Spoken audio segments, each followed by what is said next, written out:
중요한요. 철저히 종목입니다. 종목을 잘 고르면 시장이 주춤해도 좋은 수익을 낼 수 있습니다. 날아가는 종목을 잡는 것도 대안이 되겠지만 조금은 주가가 덜 올랐는데 굉장한 매력을 가지고 있다. 이런 종목을 찾는 것도 한 재미가 될 것 같습니다.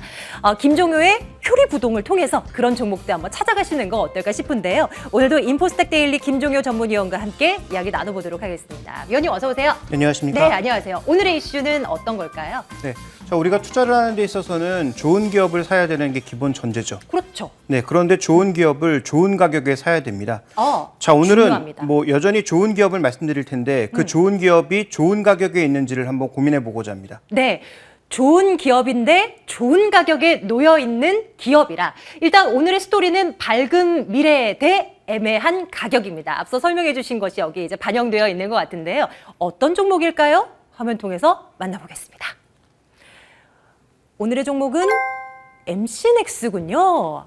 네, 위원님 이야기를 좀 풀어주세요. 뭐부터 시작해 볼까요? 네, 일단 카메라 모듈 기업이라는 건 다 아실 거고요. 카메라 모듈 쪽이 지금 어느 쪽에 성장성이 있는지도 대부분 잘 아실 겁니다. 이 기업은 휴대폰 쪽에 포커스가 맞춰진 기업이기는 하나 향후 방향성에 있어서는 누가 뭐래도 자동차 카메라가 네. 폭발할 것이라는데 그 핵심이 있습니다. 준비된 그림 보시면 지금 보시는 것처럼 리어 마운트, 사이드 마운트, 인캡이면 차 안을 얘기하는 거고요. 네. 그다음에 아더 프론트, 그러니까 앞쪽에, 옆쪽에, 뒤쪽에 카메라의 개수가 기하급수적으로 늘어난다라는 거죠.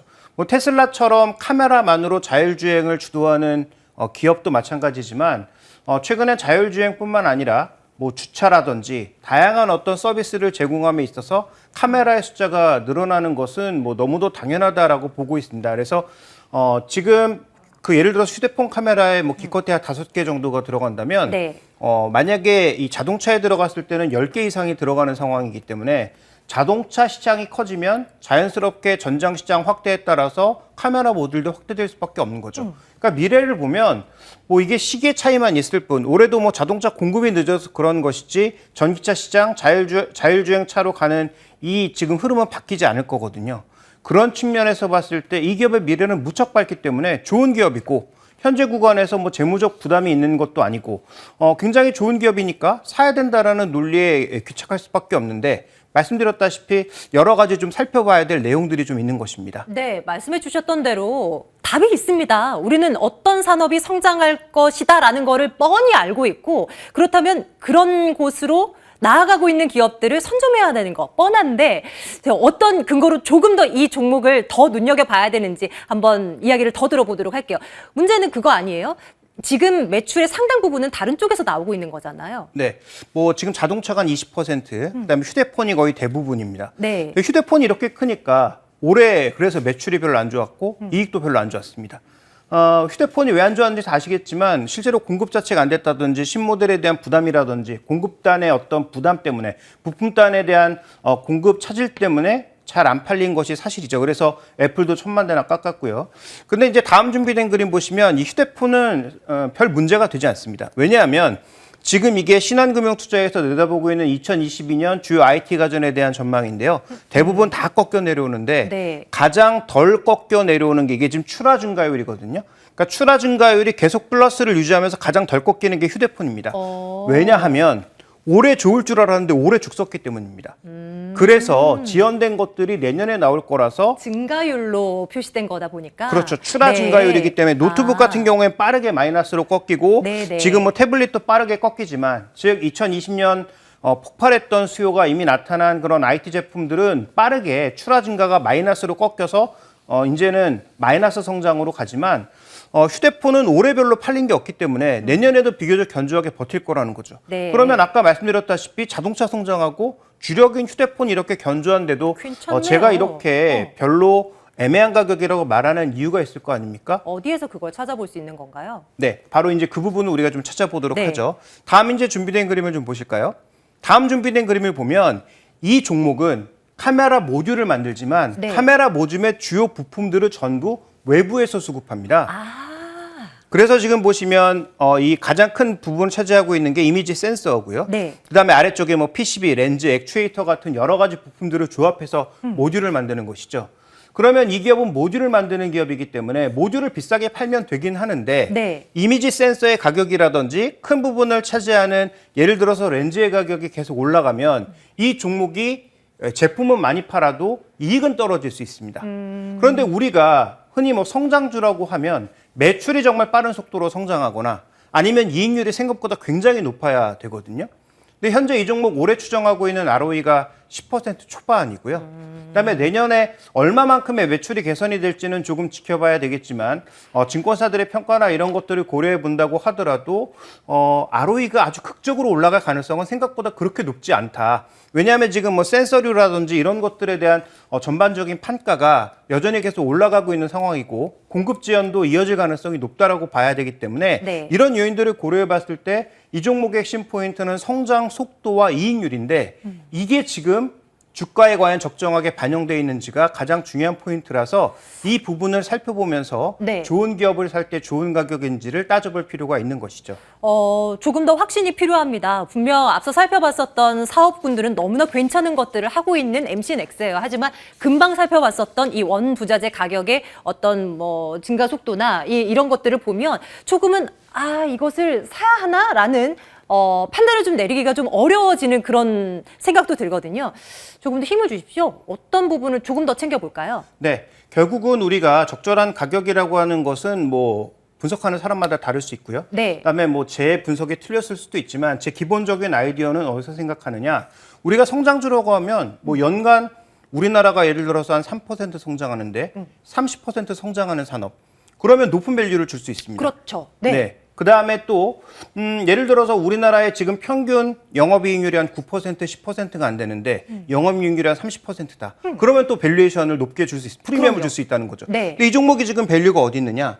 거의 최상단에 있습니다. 근데 PER 개념으로 최상단에 있는 이유는 아까 말씀드린 것처럼 이익률이 떨어져서 그렇습니다.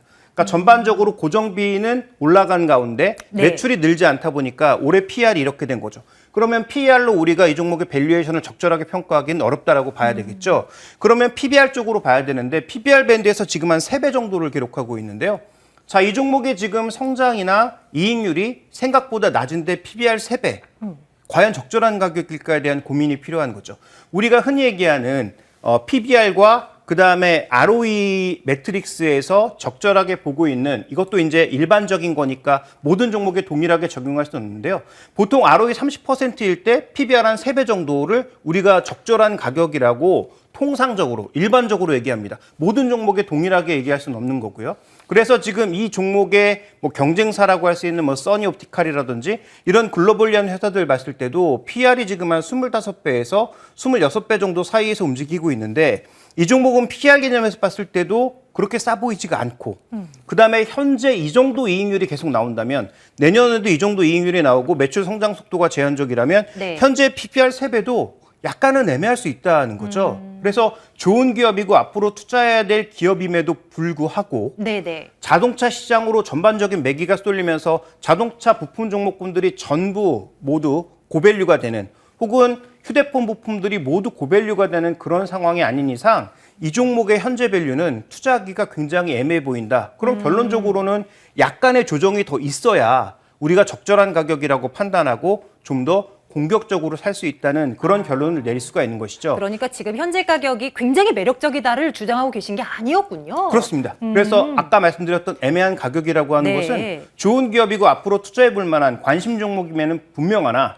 결론적으로 관심 종목에 넣어놔야 되지만 네. 지금 현재 가격에 투자하려면 우리가 앞으로 나올 실적이라든지 그다음에 시장 상황 이런 것들을 좀 더 면밀히 살펴보고 투자하는 것이 좋지 않을까. 그래서 지금은 당장 투자하기보단 관심 종목에 넣어두고 이 종목의 이익률이나 매출의 증가 속도 이런 것들이 시장의 예상보다 강하게 나오는지를 적극적으로 점검하는 것이 필요하지 않을까 이렇게 판단하고 있습니다. 네, 뭐 앞서서 이제 전장 사업에 대한 이야기도 계속 말씀을 나눠드렸지만 문득 이제 기사 본 게 생각이 나서요. 현대차 1차 협력사로 꼽혔다면서요. 그렇죠. 네, 과거에는 이제 2차 협력사로 뭐 만도 같은 기업들의 뭐 이제 부품을 줘서 거기서 이제 완성된 제품을 만들었다면 이제 직접적으로 현대기아차에게 부품을 넣는 그런 기업이 됐다는 어떤 앞으로 빠르게 성장을 했고 앞으로도 빠르게 성장할 거리가 분명히 있는 기업입니다. 하지만 앞서서도 계속 살펴봤지만 조금 주가적인 측면에서는 조금 우리가 살펴볼 만한 무언가가 조금 있다라는 거, 관심 리스트에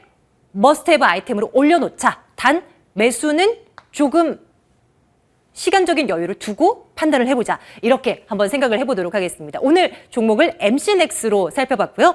인포스탁 데일리 김종효 전문위원과 함께 오늘 이야기 나눠봤습니다. 위원님 고맙습니다.